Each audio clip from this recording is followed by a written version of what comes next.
आप तो India alliance के बहुत बड़े मजबूत पिलर है। यहाँ शशि थरूर भी बैठे हैं और आज का ये इवेंट कई लोगों की नींद हराम कर देगा।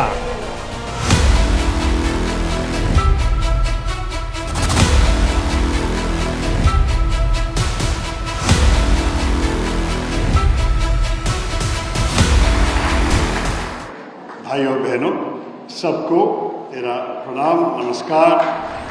सीधी कानपुरिया में कहूं तो दुश्मन कहीं भी हो हाँक दिया जाएगा। Saying we are not going to tolerate anymore.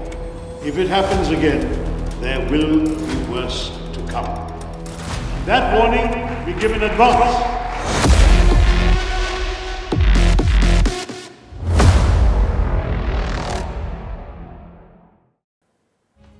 कहानी तो कुछ ऐसी ही है। सियासी गलियारों में बहुत तेज चर्चा है कि शशि थरूर बीजेपी का नया गुरूर बन गए हैं। बीजेपी से लेकर पार्टी के समर्थक तक थरूर की तारीफ करते नहीं थक रहे हैं और जाहिर तौर पर कांग्रेस को यह रास नहीं आ रहा है। दरअसल मोदी सरकार ने ऑपरेशन सिंदूर का शौर्य और पाकिस्तान के खिलाफ ऑपरेशन सिंदूर की जरूरत का पैगाम पूरी दुनिया तक पहुंचाने के लिए 7 सर्वदलीय बैठक विश्व के कोने कोने में भेजी।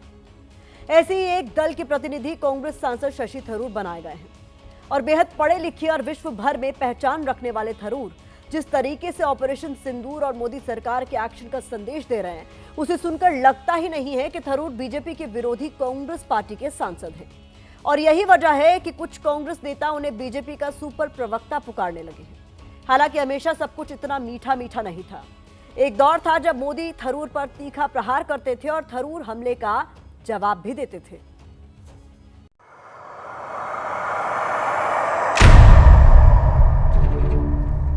भाइयों बहनों, बता दीजिए, इस देश में कभी किसी ने 50 करोड़ की गर्लफ्रेंड देखी है?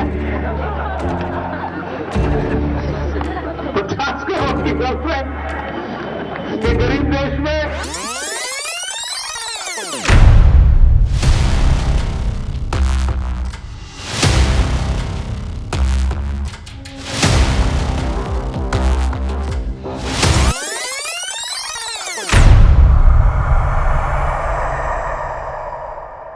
I felt I had to defend my wife from being talked about in such a disparaging way.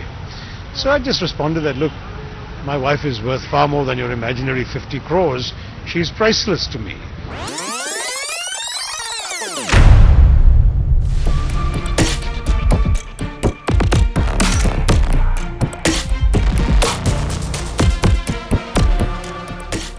एक मिनट के भीतर आपने जो देखा वो इस पूरी रिपोर्ट का बस एक छोटा सा ट्रेलर है, जो ये बताता है कि राजनीति ऐसी ही होती है जहां समीकरण बदलते देर नहीं लगती। एक वक्त था जब थरूर मोदी से बहुत दूर थे, लेकिन आज की तारीख में बीजेपी के नए गुरूर का नाम है शशि थरूर।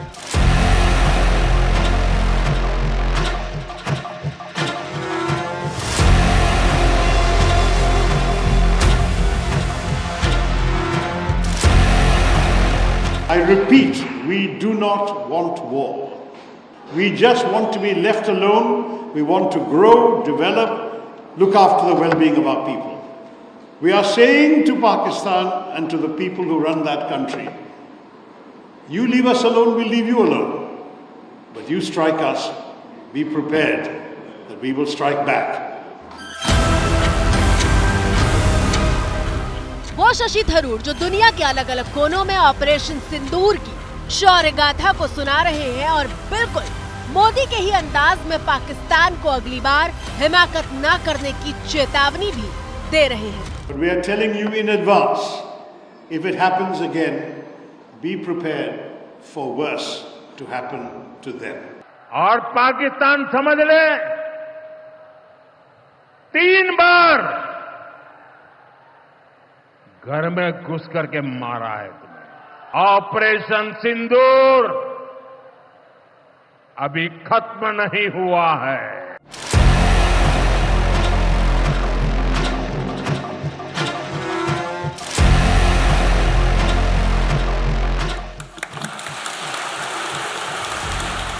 शशि थरूर जिन्हें हिंदुस्तान के सबसे बेहतरीन वक्ताओं में से एक माना जाता है। Thank you so much, Professor Meal and Principal, students, friends.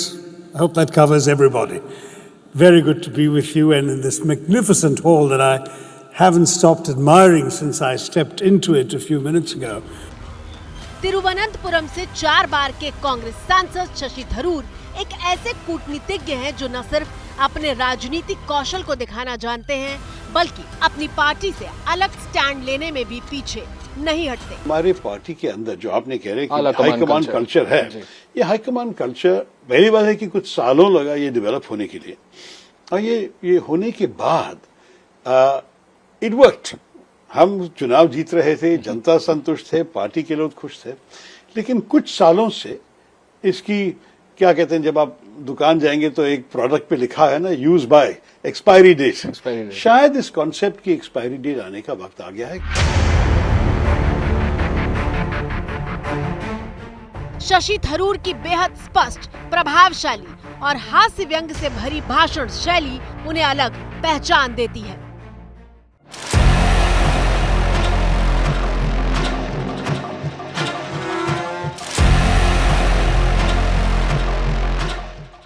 खास बात यह है कि विदेशी जमीन पर जाकर शशि थरूर उनके बीच खड़े होकर कहते हैं कि हाँ, आपने गलती की और हिंदुस्तान से आपको सॉरी कहना चाहिए। The ability to acknowledge a wrong that has been done, to simply say sorry, will go a far, far, far longer way than some percentage of GDP in the form of aid. Shashi Tharoor वो व्यक्ति हैं जो अपने personality में आकर्षण के लिए मशहूर रहे हैं। मिसाल के तौर पर एक प्रेस कॉन्फ्रेंस के दौरान एक लड़की उनसे सवाल पूछती है। आप भी ध्यान से सुनिए। One of your biggest fans, if she's being over the top or if she mispronounces some words, and please explain yourself. How can someone be so astonishingly good-looking and charismatic and even more implausibly brilliant and intelligent at the same time? Sir, please spill some secrets. You are very sweet and very kind and generous. Honestly, all I can say is choose your parents wisely. It's all in the gene. Social media पर इस video को share करते हुए लोग शशि थरूर को man of the moment लिख रहे हैं। सवाल यह है कि क्या शशि थरूर वाकई मैन ऑफ द मोमेंट है?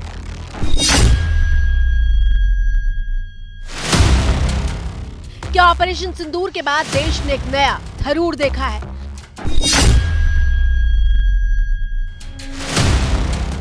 आखिर क्यों कांग्रेस शशि थरूर पर पूछे सवाल का जवाब नहीं देना चाहती? शशि थरूर जी का वक्तव्य बहुत महत्वपूर्ण हो जाता है, लेकिन देश की सुरक्षा पर, देश की सीमा पर हमला करने में जो हमला हुआ, चूक हुई, इन पर सवाल आने चाहिए। मुझे लगता है ये ज्यादा बड़े महत्वपूर्ण सवाल हैं बजाय इसके कि एक डिस्टॉर्टेड वर्जन में शशि थरूर जी क्या कह रहे हैं। Ma'am, it's regarding Shashi Tharoor. Sir, I am very sorry. I have told about Shashi Tharoor. I do not want to take any more questions on that. वो बहुत, और ये जो आज का मुद्दा है, इससे आप मुझसे 10 सवाल पूछे, मैं जवाब दूंगी। No more on Shashi Tharoor. Thank you, please. Thank you. तो चलिए इन सवालों के जवाब की शुरुआत करते हैं और शुरू पनामा से करते हैं।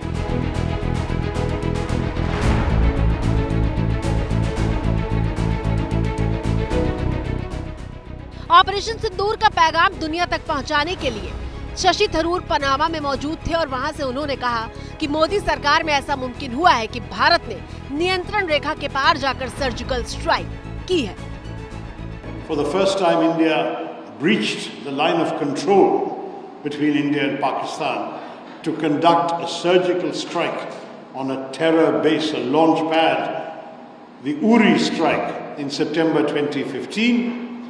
That was already something we had not done before. Even during the Kargil war, we had not crossed the line of control. Then came the attack in Pulwama in January 2019. This time we crossed not only the line of control, we crossed the international border and we struck a terrorist headquarters in Balakot. This time we have gone beyond both of those. We have not only gone beyond the line of control and the international border, we have struck at the Punjabi heartland of Pakistan. ये बात कांग्रेस को नागवार गुजरी और party के वरिष्ठ नेता उदित राज ने थरूर पर बीजेपी के सुपर प्रवक्ता वाला वार किया। शशि थरूर जी बीजेपी के सुपर प्रवक्ता हैं, जो बीजेपी के लोग नहीं कह पा रहे हैं कि आप जिस पार्टी से एमपी हैं उस पार्टी के इतिहास को आप मिटा रहे हैं, तो ये सवाल पूछना चाहिए, ऐसा करना नहीं चाहिए। ये मुझे लगता है कि मानसिक बेईमानी है। जिस पार्टी ने आपको दिया गलत रूप से, आप मोदी जी को आप पसंद कर, मोदी जी की कहा जा सकता है बड़ाई के लिए, प्रेज के लिए आप इस तरह से कांग्रेस को नहीं कर सकते। कांग्रेस के राज्यसभा सांसद जयराम रमेश ने उदित राज की प्रतिक्रिया को रीपोस्ट करके पार्टी की नाराजगी पर मुहर लगाने का काम किया।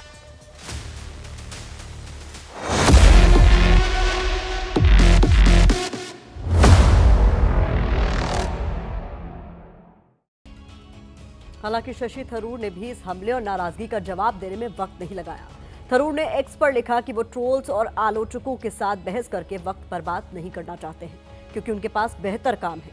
थरूर ने कहा कि वो स्पष्ट रूप से केवल आतंकवादी हमलों के बदले के बारे में बोल रहे थे, न कि पिछले युद्धों के बारे में। लेकिन कांग्रेस पार्टी तो लगातार कह रही है कि बदले बदले से मेरे सरकार नजर आते हैं। तो चलिए समझने की कोशिश करते हैं कि बदलाव का यह सिलसिला आखिर कब और कैसे शुरू हुआ। I ask you, why does our Prime Minister, who wears all sorts of outlandish headgear wherever he goes around the country, around the world, why does he always refuse to wear a Muslim skull cap? 7 साल पहले की बात है, जब एक दौर ऐसा भी था कि शशि थरूर सीधे प्रधानमंत्री मोदी से ही पूछ लिया करते थे कि वो मुस्लिम टोपी क्यों नहीं पहनते। और अब एक दौर ऐसा है कि सिर्फ थरूर मोदी की तारीफ नहीं करते, बल्कि मोदी भी थरूर के जरिए मैसेज देते हैं।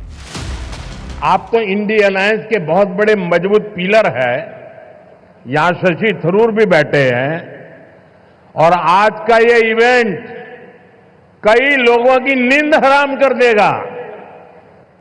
बस मैसेज चला गया जहां जा रहा था।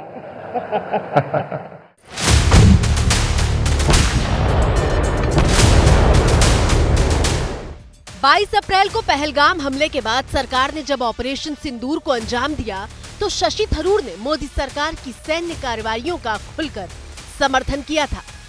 They can say what they like, and if blood is going to flow, I'm sorry to say it will flow possibly more on their side than on ours. Shashi Tharoor का ये स्टैंड कांग्रेस पार्टी के रुख के बिल्कुल उलट था, जिसमें सरकार द्वारा लिए गए युद्ध विराम के फैसले और उसमें अमेरिकी मध्यस्थता की भूमिका को लेकर सवाल उठाए गए थे, खासतौर पर अमेरिकी राष्ट्रपति डोनाल्ड ट्रंप की एंट्री के बाद। पूरे देश में घूम रहे हैं कपड़े बदल बदल के, ऑपरेशन सिंदूर, ऑपरेशन, अरे आप ये जरा अपनी गिरेबान में झांक कर देखिए ना कि कहां ले आए आप भारत को।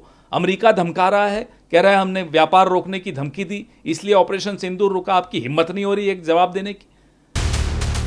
कांग्रेस नेतृत्व ने पार्टी लाइन से अलग हटकर लक्ष्मण रेखा पार करने के लिए थरूर की आलोचना भी की। वो उस प्रतिनिधि मंडल के तमाम नेता जो हैं, वो भारत का पक्ष वहां पर रख रहे हैं। शशि थरूर जी ने जो बात कही, मैं समझती हूं कि उन्होंने खुद ही जो किताब लिखी थी द पैराडॉक्सिकल प्राइम मिनिस्टर, उसमें वो खुद जिक्र कर चुके हैं कि यूपीए सरकार के दौरान सर्जिकल स्ट्राइक हुई। पर मुझे लगता है कि अगर खुद किताब लिखी है तो इतिहास की जानकारी और सूझबूझ और समझ कर ही लिखी होगी। आपकी स्क्रीन पर मौजूद ये वही किताब है जो 7 साल पहले शशि थरूर ने लिखी थी। इस किताब में थरूर ने 2016 में सर्जिकल स्ट्राइक के चुनावी लाभ के लिए बेशर्मी से शोषण का उलाहना देते हुए बीजेपी की आलोचना की थी। सिर्फ किताब में ही नहीं, थरूर मोदी के साथ साथ पार्टी की विचारधारा पर भी बहुत तीखे प्रहार कर चुके हैं। There's an extraordinarily striking metaphor expressed by an unnamed RSS source to the journalist Vinod Jose of The Caravan, which I quote here, in which they express their frustration with their inability to curb Mr. Modi. And the man says, Mr. Modi, he says, is like a scorpion sitting on a shivling. हालांकि थरूर अलग अलग मौके पर ये साफ कर चुके हैं कि वो भले ही विपक्ष से ताल्लुक रखते हो, लेकिन जब देश हित की बात होगी तो वो राष्ट्र के साथ एकजुट दिखाई देंगे। I want to say to you nonetheless that we are all here from different backgrounds, different states, different political parties, but united in the same message. कुल मिलाकर शशि थरूर कांग्रेस के लिए एक ऐसी असहज सच्चाई बन गए हैं जिससे निपटना कैसे है ये पार्टी समझ नहीं पा रही है। और शुरुआत करीब 2.5 साल पहले उस वक्त हुई थी जब 22 साल में पहली बार कांग्रेस अध्यक्ष पद के लिए वोटिंग कराने की नौबत आई और खड़गे के खिलाफ शशि थरूर ने चुनौती पेश कर दी थी। जैसे कि मैं देख रहा हूं, कांग्रेस पार्टी भारतीय राजनीति में एक महत्वपूर्ण शक्ति के रूप में इसलिए टिकी हुई है क्योंकि जब जब समय और स्थिति के मांग की, कांग्रेस पार्टी परिवर्तन को अपनाने के लिए तैयार थी। कांग्रेस पार्टी के भीतर से दबाव होने के बावजूद भी थरूर ने उम्मीदवारी वापस लेने से इनकार कर दिया था। कई बड़े नेता चुनाव में खड़गे का समर्थन कर रहे थे और शशि थरूर के प्रचार से गायब थे। अब सवाल यह है कि क्या शशि थरूर से कांग्रेस किनारा करना चाहती है? क्या थरूर पार्टी के लिए वो मजबूरी है जिसे ना हटाया जा सकता है और ना ही बर्दाश्त किया जा सकता है? क्योंकि थरूर वो सब कुछ कर चुके हैं जिसकी कांग्रेस पार्टी कम से कम इजाजत नहीं देती। तो चलिए समझने की कोशिश करते हैं कि कांग्रेस के लिए थरूर इतने जरूरी क्यों है। मेरी विश्वास ये है कि भारत के हित का प्रश्न जब होता है, इसमें ना भाजपा का पॉलिसी है ना कांग्रेस का, सिर्फ भारत का है। विदेश कार्य तो भारत का होना चाहिए और विदेश में जब कोई भी प्रधानमंत्री गए, कोई भी पार्टी की, वो भारत का प्रधानमंत्री है और उनको वो सम्मान मिलना चाहिए जो कोई भी प्रधानमंत्री को हमारे झंडा लेके बाहर जाता है वो उनको मिलना चाहिए। ये मेरा पर्सनल कन्विक्शन है। शशि थरूर का ये बयान आपको दिखाने का मकसद ये बताना है कि कांग्रेस पार्टी कुछ भी सोचती हो, शशि थरूर वो ही कहते हैं जो उनको सही लगता है। फिर मुद्दा कांग्रेस अध्यक्ष के चुनाव का हो या फिर मोदी सरकार के साथ देने का। शशि थरूर कांग्रेस के लिए मजबूरी है क्योंकि उनके जैसा कोई चेहरा पार्टी के पास नहीं है। अगले साल केरल में विधानसभा चुनाव होने हैं और थरूर केरल में कांग्रेस का सबसे महत्वाकांक्षी चेहरा है। समूचे केरल और केरल के तमाम समुदायों में शशि थरूर को पसंद किया जाता है। महिला वोटरों के बीच उनकी खास अपील मानी जाती है। यही वजह है कि बीजेपी उन पर डोरे डाल रही है। ऐसे में थरूर पर कोई भी कार्रवाई उनके पार्टी छोड़ने का कारण बन सकती है। जाहिर है ऐसे में नुकसान कांग्रेस का ही होगा। और कांग्रेस शशि थरूर का नुकसान उठाने की गलती नहीं करना चाहती क्योंकि भरपाई मुश्किल होगी। तो भारत की बात में फिलहाल मुझे दीजिए इजाजत। कल घंटी बजाओ में आप सभी से फिर होगी मुलाकात।